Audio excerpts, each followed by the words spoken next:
Hey y'all, welcome back to my channel. So today it's going to be a little different.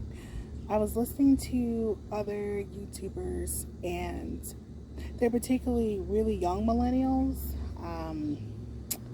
I would say freshly out of college, maybe only been out for a couple years, probably under age of 30. They kind of look that way, but some people age very well, so they might be a little older. And I was like, pat on the back, you figuring it out. They're talking about how they don't have a dream job and talking about the system and all these different things. And I was like, wow. And I guess they talked about the YOLO economy. Now, mind you, I'm also a millennial, but I'm not a millennial in my 20s. I've been in the workforce for a while. I'm in my 30s. But I am like a younger, pretty much usually the youngest person kind of, or one of the youngest people in the room when I'm with like friends and family. A lot of people are older than me, unless they're like nieces and nephews, and obviously they're a lot younger. And these videos, I just wanted to make a response from someone that, from a perspective from someone that is in their 30s, that, some of these people might have only had one or two jobs in their life. So it's a different perspective than someone who's been in the workforce, at least off and on, or been in the workforce for a little bit. And I'm like so proud of these people, because I was like, wow, like I'm not the only one who thinks this way.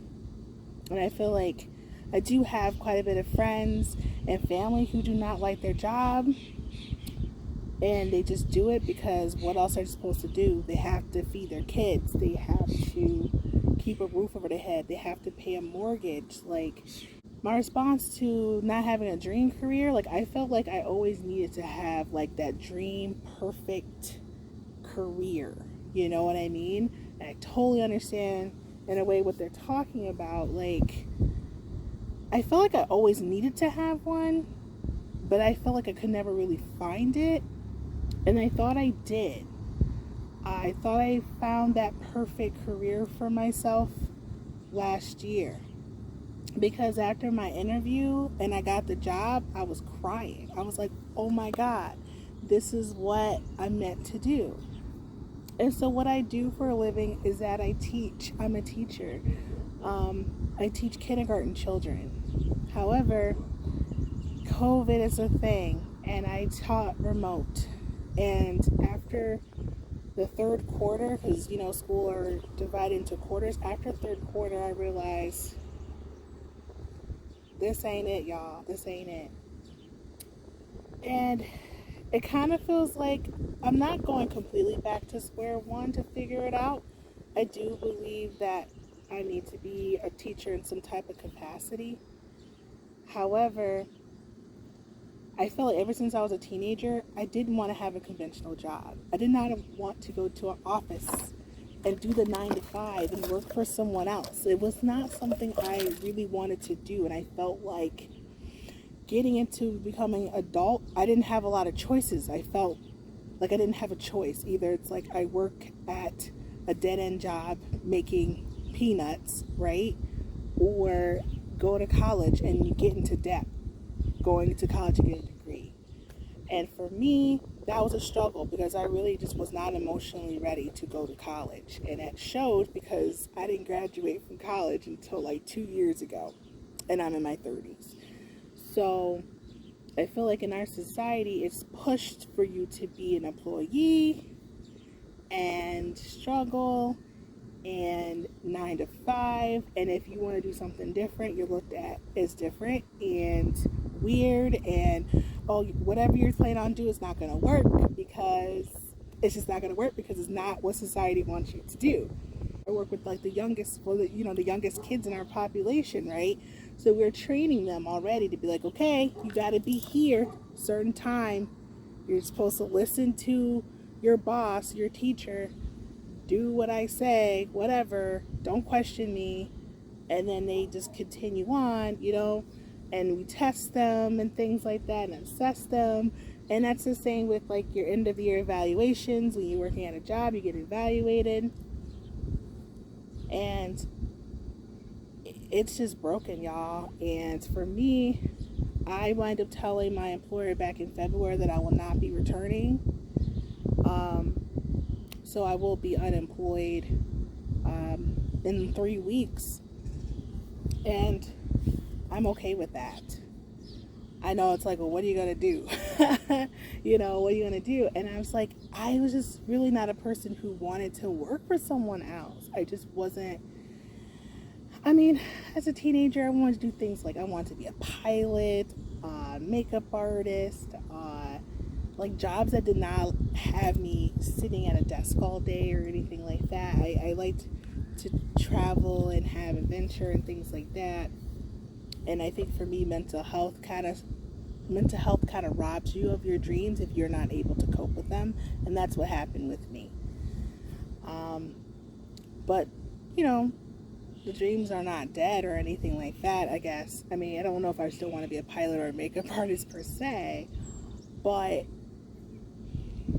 realize you don't have a dream job. It's not that big of a deal,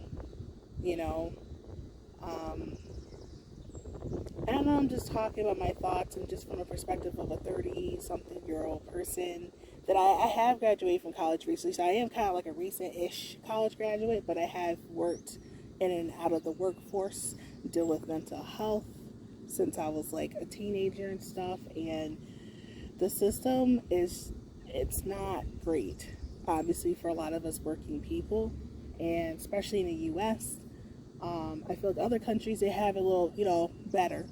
But here, it's not great. Especially if you're a black person of color. Like, you're always, like, second-class citizen. And even immigrants that come here, they make more money. Maybe not undocumented workers. I'm not talking about the people maybe from Mexico, Guatemala, or Nicaragua or whatever, and they're like trying to cross the border. I'm talking about people that come from other parts of the world, and they come here and they create a business and all that. They make a lot of success for themselves and their families. Well, African American people, we've been living here for a long time, and we haven't, our net worth in 30 years is going to be $0 if things don't change, right?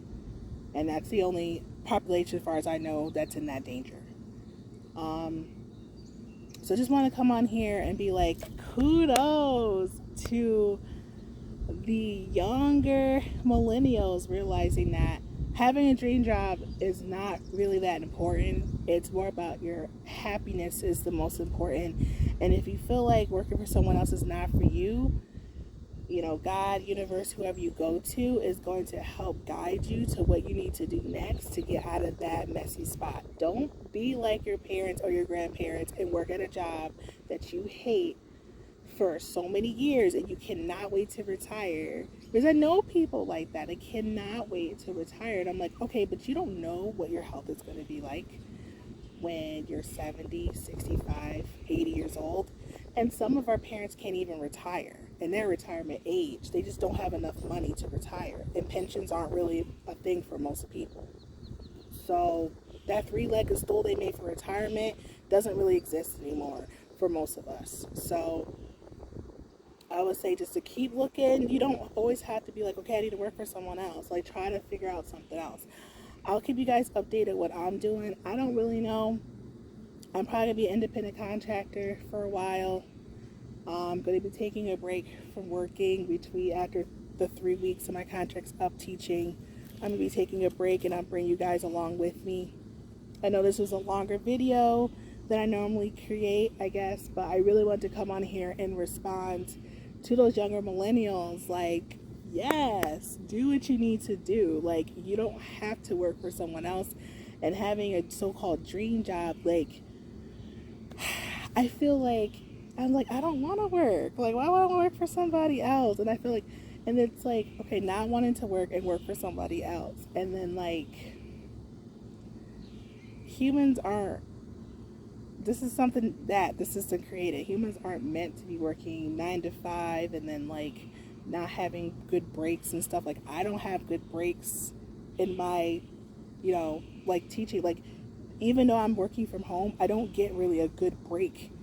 Like, there's like a span of time I have to teach, short breaks. I don't have enough time to actually sit, breathe, meditate, and like consume my food at a slower pace. I can't do those things.